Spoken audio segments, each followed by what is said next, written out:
Quando Cristo disse: "Na verdade amais o que deveríeis odiar, e odiais o que deveríeis amar", ele ensinou da maneira mais explícita que os sentimentos não são guias confiáveis da conduta humana. Antes de podermos usá-los como indicadores de certo e errado, temos de lhes ensinar o que é certo e errado. Os sentimentos só valem quando subordinados à razão e ao espírito. Razão não é só pensamento lógico. Reduzi-la a isso é uma idolatria dos meios acima dos fins, que termina num fetichismo macabro. Razão é o senso da unidade do real, que se traduz na busca da coesão entre experiência e memória, percepções e pensamentos, atos e palavras, etc. A capacidade lógica é uma expressão parcial e limitada desse senso. Também são expressões dele o senso estético e o senso ético. O primeiro anseia pela unidade das formas sensíveis, o segundo pela unidade entre saber e agir. Tudo isso é razão. Espírito é aquilo que inspira a razão a buscar a chave da unidade da visão do mundo no supremo bem de todas as coisas e não num detalhe acidental qualquer, tomado arbitrariamente como princípio de explicação universal, como algumas escolas filosóficas fazem com a linguagem, outras com a história, outras com o inconsciente, etc. O espírito é o topo do edifício da razão, que por ele se abre para o sentido do bem infinito, libertando-se da tentação de enrijecer-se num fetichismo trágico ou utópico. Nem a razão nem o espírito se impõem. Só nos abrimos a eles por livre vontade. A abertura para a razão vem essencialmente da caridade, do amor ao próximo, pelo qual o homem renuncia a impor seu desejo e aceita submeter-se ao diálogo, à prova, ao senso das proporções e, em suma, ao primado da realidade. A abertura para a razão é educação. Educação vem de exducere, que significa levar para fora. Pela educação, a alma se liberta da prisão subjetiva, do egocentrismo cognitivo próprio da infância e se abre para a grandeza e a complexidade do real. A meta da educação é a conquista da maturidade. O homem maduro, o spoldaios de que fala Aristóteles, é aquele que tornou sua alma dócil à razão, fazendo da aceitação da realidade o seu estado de ânimo habitual e capacitando-se por esse meio a orientar sua comunidade para o bem. Este ponto é crucial. Ninguém pode guiar a comunidade no caminho do bem antes de tornar-se maduro no sentido de Aristóteles. Líderes revolucionários e intelectuais ativistas são apenas homens imaturos que projetam sobre a comunidade seus desejos subjetivos, seus temores e suas ilusões pueris, produzindo o mal com o nome de bem. A abertura ao espírito é um ato de confiança prévia no bem supremo da existência, ato sem o qual a razão perde o impulso ascendente que a anima e, fugindo do infinito, se aprisiona em alguma pseudo-totalidade, mais alienante ainda do que o egoísmo subjetivo inicial. O nome religioso desse ato de confiança é fé, mas a confiança que eleva a razão à busca do infinito transcende o sentido da mera adesão a um credo em particular e tem antes uma dimensão antropológica. Tudo que o ser humano fez de bom, fez movido pela fé e por meio da razão. O espírito e a razão educam os sentimentos.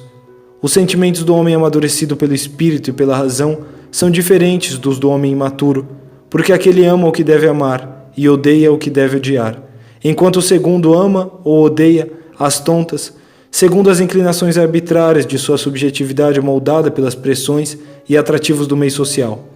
Mas o que atrai a alma para a abertura ao espírito e à razão é a esperança, e o despertar da esperança é um mistério. Homens submetidos à mais dura opressão e aos mais tormentosos sofrimentos conservam sua esperança, enquanto outros a perdem à primeira frustração de um desejo tolo. A esperança não está sob o nosso controle. Seu advento depende do espírito mesmo, que sopra onde quer. Todos os enredos humanos da vida e da ficção giram em torno do mistério da esperança. A esperança, a fé e a caridade educam os sentimentos para o amor ao que deve ser amado. O culto idolátrico dos sentimentos é um egocentrismo cognitivo, um complexo de Peter Pan que recusa a maturidade. Quanto mais o homem busca afirmar sua liberdade por meio da adesão cega a seus sentimentos e desejos, mais se torna escravo da tagarelice ambiente. O caminho da liberdade é para cima, não para baixo. Libertar-se não é afirmar-se, é transcender-se. Das várias formas de escravidão a que o homem se sujeita pelo culto dos sentimentos, a pior é a escravidão às palavras. Por meio do falatório em torno, o homem pode ser adestrado para ter certos sentimentos e emoções à simples audição de determinadas palavras, independentemente dos fatos e do contexto. Paz e guerra, por exemplo, suscitam reações automáticas. Por isso as massas imaturas aceitam com a maior credulidade os novos regimes de governo que prometem acabar com as guerras e instaurar a paz. Mas é só nominalmente que guerra significa morticínio e paz significa tranquilidade e segurança. As guerras no século XX mataram 70 milhões de pessoas. É muita gente.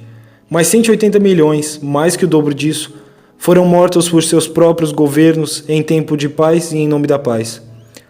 O homem maduro sabe que as relações entre guerra e paz são ambíguas, que só um exame criterioso da situação concreta permite discernir a dosagem de bem e do mal misturados em cada uma delas, a cada momento.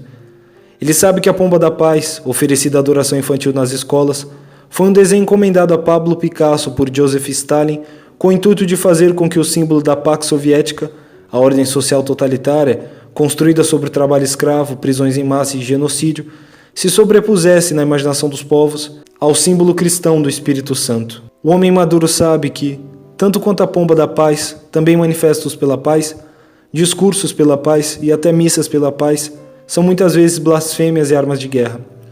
No dicionário, os sentidos da guerra e da paz estão nitidamente distintos, mas o homem maduro não se refugia da complexidade das coisas no apelo pueril a absolutos verbais.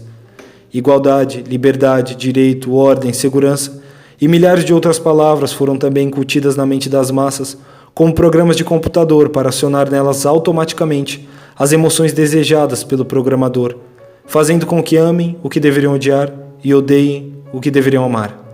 Até a esperança, chave da fé e da caridade, se torna aí uma arma contra o espírito quando se coisifica na expectativa de um mundo melhor, de uma sociedade mais justa ou, no fim das contas, de ganhar mais dinheiro. Jesus deixou claro que não era nenhuma dessas esperanças que ele trazia. Era a esperança de fazer de cada um de nós um novo Cristo, encarnação e testemunha do Espírito. Quem aceitar menos que isso só ganhará, em vez da paz de Cristo, uma bandeirinha da ONU, com a pomba da paz de Stalin.